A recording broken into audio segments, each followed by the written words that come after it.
Et à cause de leurs paroles, nous avons vraiment tué le Christ Jésus, fils de Marie, le messager d'Allah. Or, ils ne l'ont ni tué ni crucifié, mais ce n'était qu'un faux semblant. Et ceux qui ont discuté sur son sujet sont vraiment dans l'incertitude. Ils n'en ont aucune connaissance certaine. Ils ne font que suivre des conjectures, et ils ne l'ont certainement pas tué.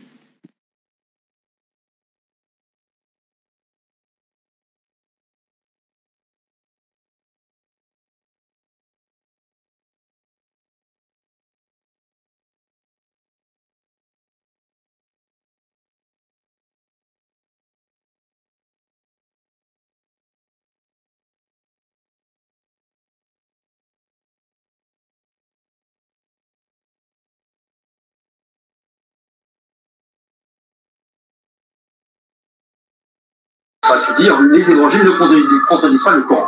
Je dis, j'ai aucune objection avec la version évangélique historique vis-à-vis du Coran.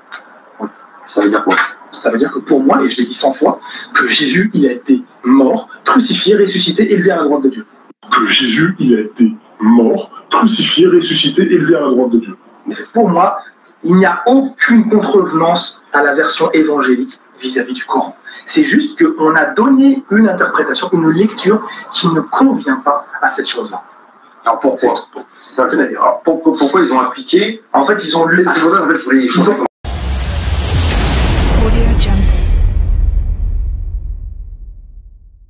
Envoyé nous dira par qui l'humanité sera-t-elle sauvée, et Jésus lui-même va le dire.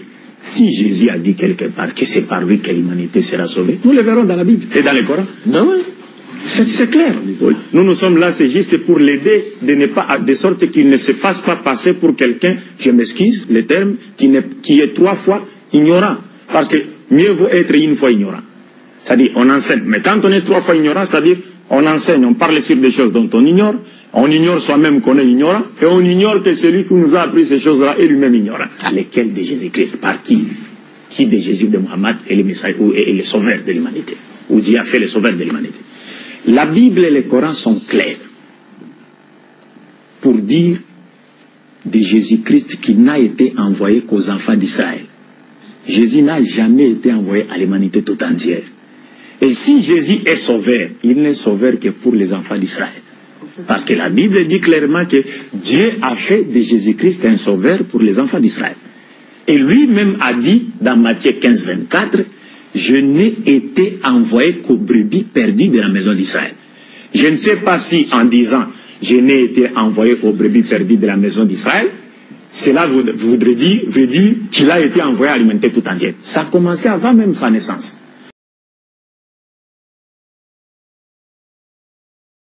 Donc je rappelle quand même les points importants.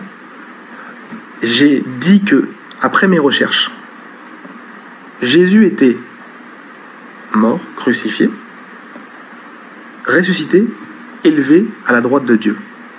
Comme dit les évangiles. D'accord? Selon Jésus, faire mourir Jésus, c'est le désir de Satan. Donc c'est le désir de qui? C'est le désir de Satan. Alors, si Jésus mourait, mais non, attends, il n'y a pas de mais qui va. Si Jésus mourait sur la croix, c'est le désir de qui? Il est mort. Non, je dis s'il mourait. Si Jésus mourait sur la croix. Ça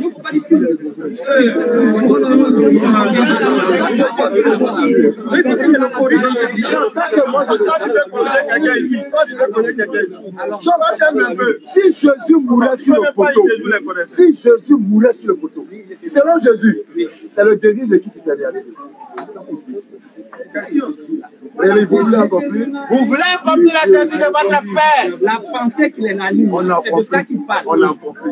Si Jésus mourait sur le couteau, selon Jésus, là, c'est le désir de qui s'est réalisé?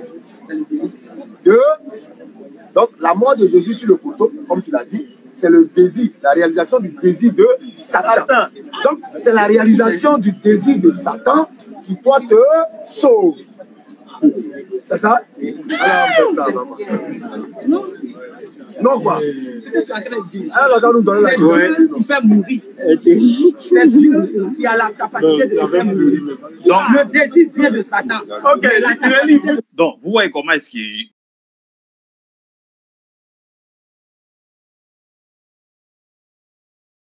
Moi, ce que je voulais voir avec toi, c'était la question de Jérémie 23:6. D'accord.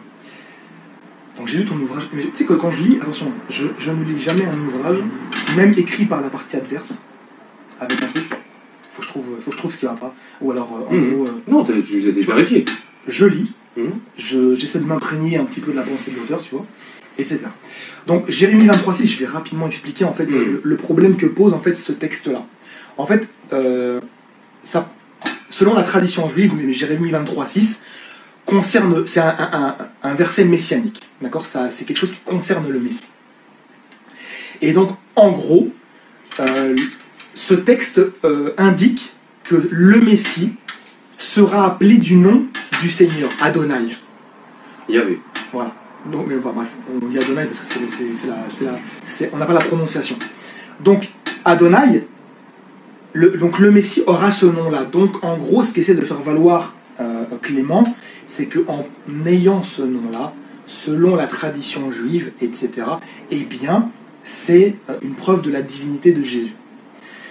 Et donc, il a apporté, moi je trouve, brillamment, en tout cas dans ce chapitre-là, c'est pas mon approche. Ouais. Mon approche, c'est pas de dire la tradition juive valide la théologie chrétienne.